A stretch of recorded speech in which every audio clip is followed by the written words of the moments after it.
안녕하세요. 뉴스 속 날씨 김수현입니다. 겨울에는 면역력이 좀 떨어졌다 싶으면 어김없이 감기에 걸려서 고생하는 분들 있죠.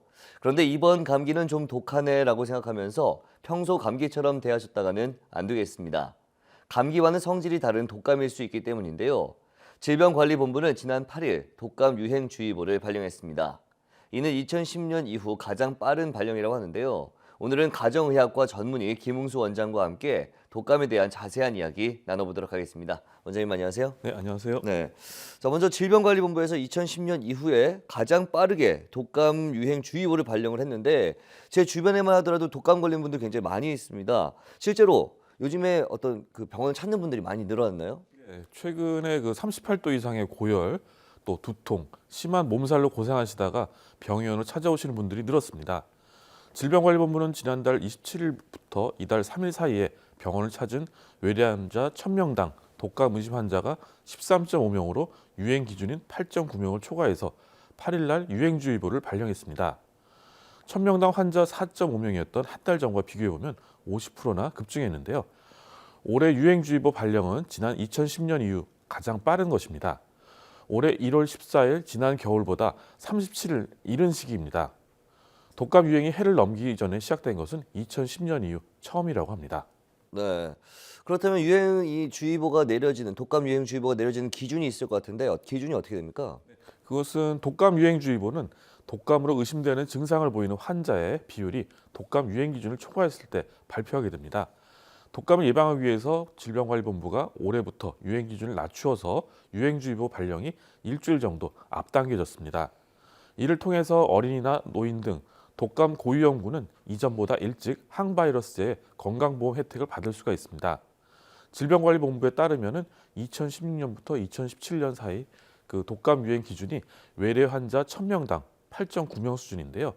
이것은 2015년에서 2016년 절기에 또 2014년에서 2015년에 12.2명에 비해서는 낮은 수치입니다. 네. 독감 바이러스도 종류가 좀 많이 있는 걸로 알고 있는데 그중에서 우리가 많이 걸리는 독감 바이러스 어떤 건지 좀 궁금하고요. 어떤 것들이 좀 더 위험한지 이런 것도 좀 궁금하네요. 그 독감은 항원변이를 일으켜서 매년 유행하거나 10년 내지 40년 주기로 세계적인 대유행을 일으킬 수 있기 때문에 국제적 감시가 필요한 공중보건학적으로 중요한 질병입니다. 독감 바이러스는 A, B, C 세 가지로 나누는데요. 독감은 주로 A형과 B형이 일으킵니다. B형은 증상이 약하고 대규모로 유행하는 경우가 드물고요. 심한 증상을 보이는 A형 독감 바이러스는 다양한 A형 변화를 보이기 때문에 표면 항원인 HN의 종류에 따라서 H1N1, 또 H3N2 등으로 표기하게 됩니다. 2009년에 우리나라에서 크게 유행했던 신종플루는 H1N1 바이러스였습니다. 독감은 전염력도 매우 강하고 증상이 심하게 나타날 수가 있습니다. 노약자라든가 만성질환자가 독감에 걸릴 경우는 세균성 폐렴이라든가 신부전증 같은 합병증 발생률이 높아지고 기존에 앓던 만성질환이 악화될 수가 있습니다. 특히 노인에서는 합병증 발생률, 입원율, 사망률이 높습니다. 독감으로 인한 사망의 약 90%가 노인입니다. 85세 이상 노인의 사망률은 65세부터 69세 사이의 노인보다 16배 높다고 합니다. 네. 뭐 다른 질병도 마찬가지지만 독감 역시 예방 접종이 무엇보다 중요할 것 같은데 간혹 이런 분들이 있어요. 이걸 매년마다 맞아야 하나? 왜 맞아야 되지? 이렇게 궁금해하는 분들이 있는데 매년마다 독감 예방 접종을 해야 하는 이유가 있을까요? 네, 그것은 독감 예방 접종을 해마다 하는 이유는 매년 유행하는 독감 균주가 다를 수 있기 때문입니다. 한번 독감에 걸리면 같은 바이러스는 면역이 생기지만 바이러스 성질이 주기적으로 변하기 때문에 계속해서 다른 종류의 독감이 유행하게 되는 것입니다. 또한 접종 1년 후에는 정체가 떨어져서 예방 효과가 없어질 수가 있습니다. 그래서 매년 반복해서 맞게 되면 면역 형성에 유리하게 됩니다. 독감 예방 접종 후 항체가 형성되기까지는 약 2주 정도의 기간이 걸리며 개인별로 차이가 있지만 통상 6개월 정도 면역 효과가 지속됩니다. 독감 백신은 건강한 성인에서 약 70에서 90% 정도의 예방 효과가 있습니다. 노인이라든가 만성질환자 경우는 그보다 효과가 좀 떨어지지만 합병증이라든가 입원율, 사망률을 낮추는 데는 매우 효과적입니다.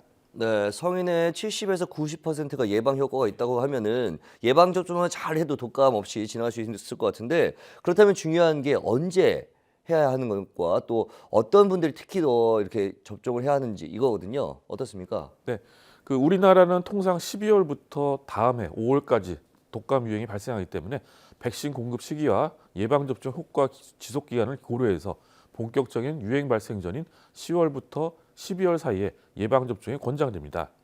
질병관리본부는 독감 유행에 대비해서 65세 이상의 노인이라든가 심장, 폐, 간, 신장 질환, 당뇨 등 만성 질환을 갖고 있는 환자라든가 또 임신부, 생후 6개월부터 59개월 사이의 소아, 50세 이상 성인 등을 우선 접종 권장 대상자로 정하고 독감 예방 접종을 권고한다고 밝혔습니다. 건강한 청소년 및 성인은 독감 백신 우선 접종 권장 대상자는 아니지만 학습 및 직무 공백을 최소화하기 위해서 자율적으로 접종해야 합니다. 네. 이제 12월도 중순으로 접어들었기 때문에 빨리 접종을 해야 될 것 같습니다. 자, 그렇다면 독감 예방 접종 맞기 전에 주의해야 할 것들도 있을 것 같은데 어떤 것들이 좀 있을까요? 예, 그 독감 백신의 금기 사항들이 있습니다. 독감 백신 접종 후에 심한 과민 반응을 보인 사람들은 안 됩니다. 계란에 심한 과민 반응인 아나필락스라든가 쇼크 증상을 보인 사람도 금기입니다. 백신 접종 후에 6주 이내에 길랑발해 증후군이나 다른 신경 이상이 생긴 사람도 안 됩니다. 발열이 있는 사람은 열이 내리기 전까지는 접종하지 않는 것이 바람직하며 열이 없는 상기도 감염은 접종 금지 사항은 아닙니다. 건강 상태가 좋은 날에는 예방접종을 받는 것이 좋습니다. 예방접종 가능한 병의원을 확인하고 평소 다니는 가까운 병의원에서 접종을 받으신 것이 바람직합니다. 대기하는 동안에 수분을 충분히 섭취하고 안정을 취합니다. 예방접종 전에 예진할 때 평소에 아픈 증상이 있거나 또 평소 앓고 있는 만성질환이 있다면 반드시 의료인에게 말해야 합니다. 접종 후에는 20에서 30분간 접종 기관에서 이상 반응이 있는지 관찰하고 귀가하시는 것을 권장합니다. 접종 당일은 몸에 무리가 가지 않도록 충분히 휴식을 취하고 접종 후에 2, 3일간은 몸 상태를 주의 깊게 관찰해야 합니다.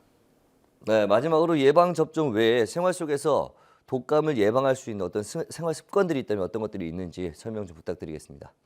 독감은 그 예방접종으로 100%는 예방되지 않기 때문에 독감을 예방하는 생활 습관도 중요합니다. 독감은 환자가 기침, 콧물, 재채기를 할 때 분비되는 호흡기 비말을 통해서 주로 전파되며 폐쇄 공간 내에 밀집된 집단에서도 공기 감염이 가능합니다. 독감 바이러스는 건조한 점액에서도 몇 시간 정도 생존할 수 있기 때문에 바이러스에 오염된 물건이나 환경을 만지고 나서 눈이나 코, 입 등을 만지는 경우 접촉 감염이 발생할 수가 있습니다. 독감을 예방하는 생활 습관으로서는 비누를 이용해서 손을 자주 씻어야 하고 물을 사용할 수 없을 경우에는 알코올이 포함된 소독제를 이용해서 손을 청결하게 합니다. 그리고 기침 예절이 중요한데요. 기침이나 재채기를 할 때는 휴지를 이용해서 입을 가리고 해야 됩니다. 휴지는 바로 버리는 것이 좋고요. 기침을 자주 하는 분들은 마스크를 착용하는 것도 좋습니다. 휴지나 마스크가 없을 때는 옷깃을 이용해서 입을 가려야 하고 소매가 없는 옷이라면 손으로 입을 가리고 기침을 한 다음에 손을 씻는 것이 좋습니다. 발열이라든가 기침, 콧물 등 호흡기 증상이 있는 경우라면 마스크를 착용해야 되고요. 독감이 유행할 때는 가급적 사람들이 많이 모이는 장소를 방문을 피해야 됩니다. 독감 의심 증상이 있는 경우 즉시 의사의 진료를 받는 것도 좋은 방법입니다. 네, 그렇군요. 오늘 말씀 고맙습니다.